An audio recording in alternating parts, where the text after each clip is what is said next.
రాష్ట్ర వ్యాప్తంగా చంద్రగ్రహణం సందర్భంగా ఆలయాలు మూతపడ్డాయి. గ్రహణం సందర్భంగా భద్రకాళి ఆలయ ద్వారా బంధనం చేశారు అర్చకులు. నిత్య పూజలు నిర్వహించిన తర్వాత మూసివేశారు.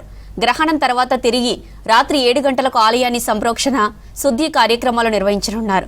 రేపు హోమాలు పూజలు నిర్వహించనున్నారు. ఆ తర్వాత తిరిగి రేపు ఉదయం నుంచి అమ్మవారి దర్శనానికి భక్తులను అనుమతిస్తారు.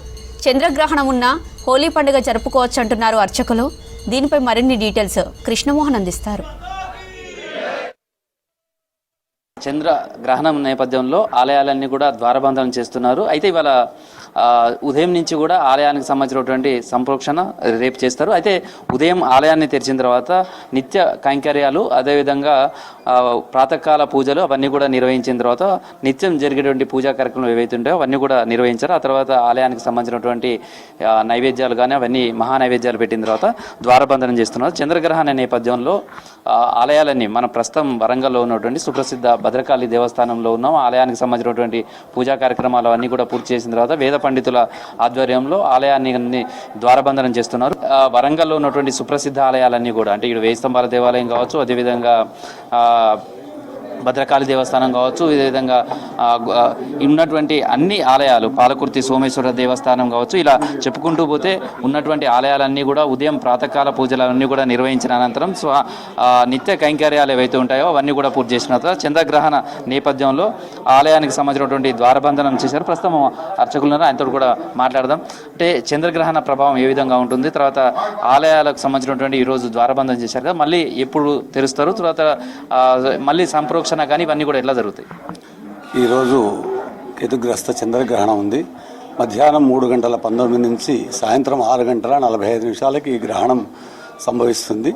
ఈ గ్రహణం మనకు కనిపించేది మాత్రం సాయంత్రం 6:12 నుంచి 7 గంటల వరకు మధ్యలోనే మా కాలంలో మనకు కనిపిస్తుంది. 45 నిమిషాలు మాత్రమే మనకు కనిపిస్తుంది. సూర్యాస్తం అయిపోయిన తర్వాత ఈ గ్రహణం ఏర్పడుతుంది. కాబట్టి ఆ గ్రహణ వేద కోసం ఉదయం అమ్మవారికి జరగాల్సిన పూజా కార్యక్రమం, నిత్యం స్తపనం, అభిషేకం కానీ ఆరాధన, నవావరణ అర్చనలు, ఆరాధనలు, నిత్య ధూప దీప నైవేద్యం అన్నీ పూర్తి చేసి ఆలయం ఈరోజు ఉదయం 8 గంటలకు ద్వారబంధనం చేయబడుతుంది. తిరిగి మళ్ళీ సాయంత్రం 7 గంటలకు తీసి దేవాలయం అంతా సంప్రోక్షణ చేసి దీనికి సంబంధించిన విధి కార్యక్రమాలన్నీ ఉంటాయి.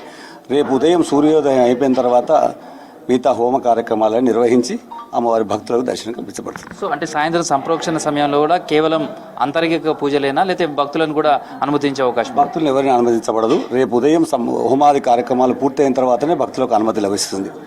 ఓన్లీ దేవాలయం అంతా శుద్ధి చేయడం మాత్రమే సాయంత్రం 7 గంటలకు జరుగుతుంది. ఎందుకంటే రేపు ఉదయం 7:30కు సూర్యోదయం అయిన తర్వాతనే హోమ కార్యక్రమాలను నిర్వహించడం జరుగుతుంది. సో ఈ చంద్రగ్రహణ ప్రభావం ఎట్లా ఉంటుంది అంటే, చంద్రగ్రహణం అనేసరికి కూడా కొన్ని రాష్ట్రాల వాళ్ళు భయపడుతున్నారు, తర్వాత జన్మాత వాళ్ళకు కొంత ప్రభావం చూపిస్తుంది అంటున్నారు. అసలు చంద్రగ్రహణం, ఈ చంద్రగ్రహణానికి ఉన్నటువంటి విశిష్టత ఏంది, ఈ చంద్రగ్రహణం ఇంపాక్ట్ ఎలా ఉండబోతుంది? పుబ్బా నక్షత్రం సింహరాశి వారు ఈ గ్రహణం చూడకూడదు. మిగతా అందరూ కూడాను దీనికి భయపడాల్సినంత అవసరం లేదు. గ్రహణాలు వస్తుంటాయి, పోతుంటాయి. రాహుకేతు సంబంధించిన పూజలు ఇలాంటివి నిర్వహించుకోవడం వల్ల ఈ దోష పరిహారం జరుగుతుంది. పెద్దగా భయపడాల్సినంత అవసరం అయితే ఏమీ లేదు.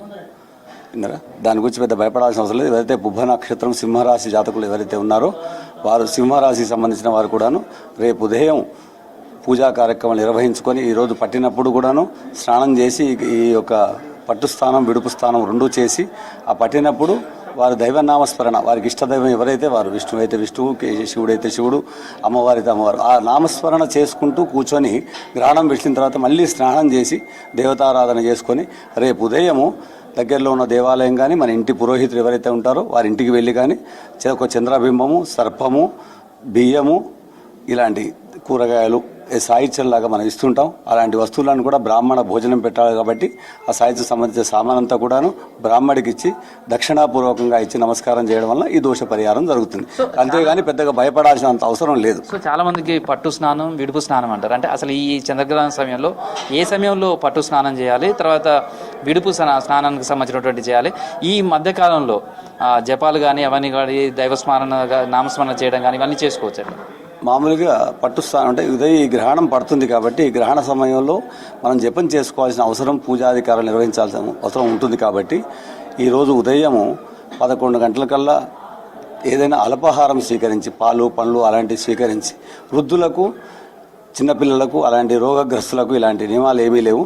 11 గంటలకల్లా భోజనం కూడా చేయొచ్చు వారు. మిగతా వారు మాత్రం అల్పాహారం స్వీకరించి వారు 3 గంటలకు స్నానం చేసి 3 గంటల 19 నిమిషాలకు వారి ఇష్టదైవాన్ని కొలుచుకుంటూ ప్రార్థన చేసుకుంటూ కూర్చొని మళ్ళీ 6 గంటల 45 నిమిషాల తర్వాత విడుపు స్నానం చేసి దేవతారాధన చేసుకోవాలి.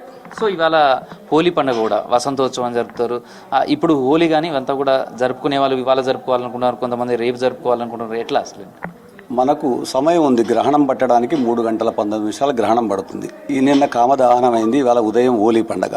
మనం ఇప్పటి నుంచి మామూలుగా మనకు ఎప్పుడు మనం 1 గంట వరకే ఆడుకుంటాం, తర్వాత మనం హోలీ ఆడుకోం ఎప్పుడు కూడా. దానికి ప్రభుత్వం కూడా నిషేధించింది, హోలీ ఆడుకోవడానికి కూడా 11 తర్వాత ఆడుకోవడానికి లేదు.